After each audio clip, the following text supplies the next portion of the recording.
Hello everyone. In this video we are going to talk about a very important personality, Cheryl Glotfelty, who is a professor of literature and environment at the University of Nevada, and she is also a major literary theorist in the field of literature and environment and eco-criticism, and she basically helped a lot with the development of the field through the publication of her book The Eco-Criticism Reader. This particular text, that is Literary Studies in an Age of Environmental Crisis, is an introduction to a co-edited publication by Harold Fromm and Cheryl Glotfelty, and the title is, as I told, The Eco-Criticism Reader. In the preface to this work, Harold Fromm talks about how Glotfelty approached him in the late 1980s when she was a graduate student at Cornell University and she used to study English. He also recalls how Cheryl Glotfelty had a most intense interest in the connection between literature and environment. She wished to expand upon the concept of eco-criticism, and she also had taken several steps in that direction. Fromm also states that she is the first academic whose appointment actually includes the description literature and environment in its title. So now Harold Fromm is himself known for his work on the self, the environment, and even the academic setups. For him to be appreciating Glotfelty in that manner is itself worth a mention. This particular text is an introduction to the book, The Eco-Criticism Reader, as I said, and it is a short essay sort of. In the beginning of this introduction, Cheryl Glotfelty comments how, in the postmodern times, literary studies always keep on changing their scope as newer and newer aspects, approaches, and issues in society come to the surface. She even stresses how the literary scholarship conveniently ignores the pressing concerns of the worldwide environmental crisis, even when they claim to be quite up to date.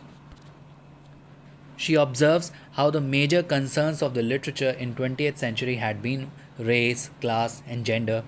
However, much of the 20th century had been suffering from issues of environmental crisis, and some of which she lists out. But she also finds that individual scholars had been working on ecological criticism and theory and contributing to the development of the field even during the later decades of the 20th century, but they did not organize into an identifiable formal group. As a result, they didn't even often come to know about others working in the same field.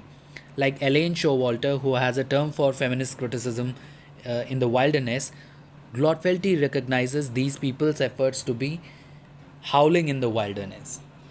So there's a comparison between the both theorists here, and she uses her references in the later stages of this introduction also, which we'll come to later on. Now the first section of this introduction which she discusses is under the heading Birth of Environmental Literary Studies. In the mid 1980s, scholars working in the related fields of literature and environment started to collaborate, and by the 1990s, the field of environmental literary studies started to develop. Scholars such as Frederick Ovig produced anthologies, and others, including Alicia Nitecki, published newsletter to present writings on literature and environment. Some universities also began to offer courses in the field. University of Nevada created the first academic position in literature and environment in 1990. Soon various conferences began to be organized related to the field, and the 1991 MLA special session organized by Harold Fromm, about whom we just talked, entitled Eco-Criticism, the Greening of Literary Studies, is especially noticeable. Similarly, the 1992 American Literature Association Symposium is quite significant. So now what is to be remembered is that the aims of all these efforts were first and foremost the establishment and the standardization of the field of literature and environment, to promote a consciousness regarding our ecosystem, and to promote exchange of ideas regarding literature that has to do with relationships between human beings and environment, and finally to encourage new writing in the field of literature and environment. By 1993, ecological literary study had emerged as a recognizable critical school. The next section of the essay is definition of eco-criticism. So, the term was possibly first coined by William Ruckert in his essay Literature and Ecology, an Experiment in Eco-Criticism. And he meant by it the application of ecology and ecological concepts to the study of literature. In simple terms, eco-criticism is the study of the relationship between literature and the physical environment. It is taking an earth-centered approach to literary studies. How is nature, that is the physical environment and the crucial issues pertaining to it, represented in the works of literature, be they poetry, prose, drama, or fiction, is the central question of an eco-critical approach. The underlying understanding in all of this is that the human world is not only connected to the physical environment, the flora and the fauna, but also shaped by it. This is what we see amidst this pandemic crisis, that how much of what we do is impacted by the environment of which we are a part, and how our negligence could sometimes be fatal for the survival of humanity itself. Eco criticism takes as its subject the interconnections between nature and culture. And as to what name should be given to this branch of study, it is quite widely agreed that eco criticism is the suitable name for the field as compared to other forms, as it keeps not man or humanity at the center but nature and the interdependent systems at the center. So that is why it is more preferable. The next section of the essay is the humanities and the environmental crisis. This section is perhaps the most timely as it deals with how we have surpassed all levels of senseless intervention of the environment, exhausting all possible limits.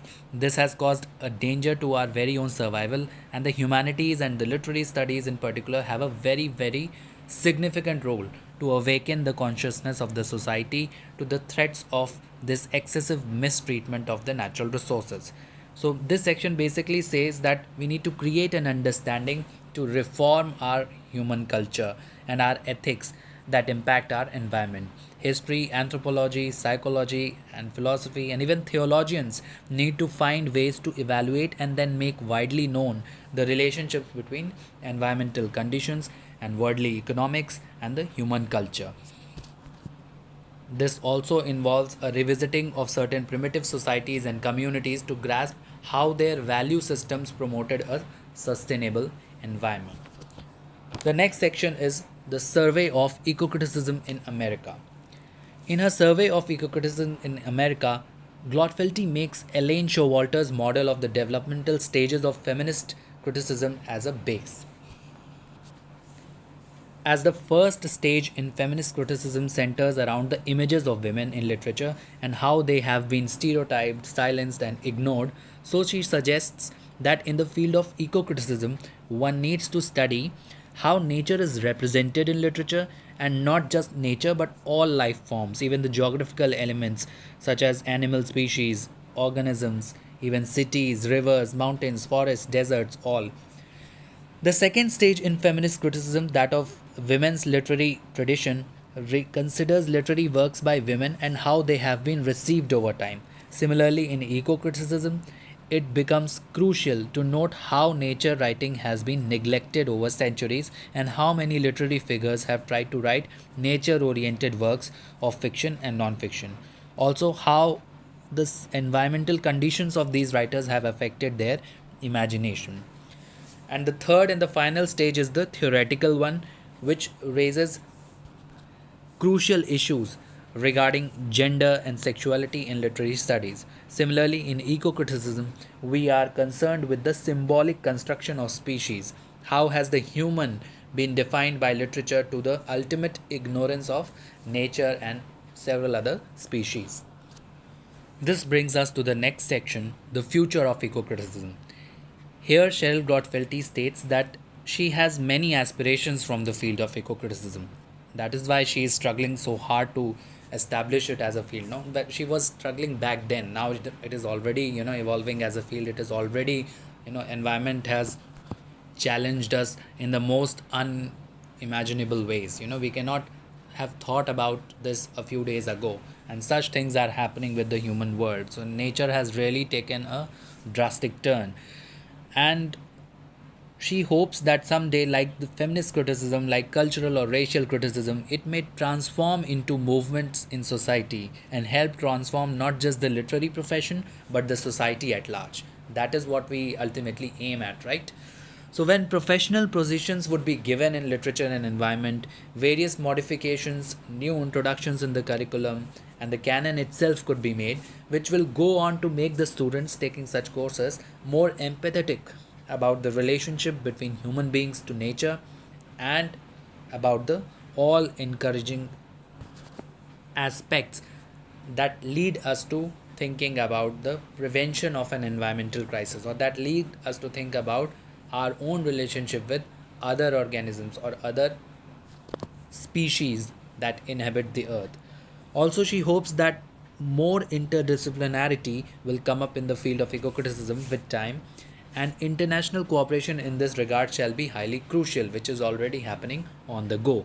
She cites the comment of Lauren Acton, a, a solar astronomer who flew on the Challenger 8 space shuttle, and the comment is very crucial in the current times of global crisis. It is looking outward to the blackness of space, sprinkled with the glory of a universe of lights. I saw majesty, but no welcome. Below was a welcoming planet.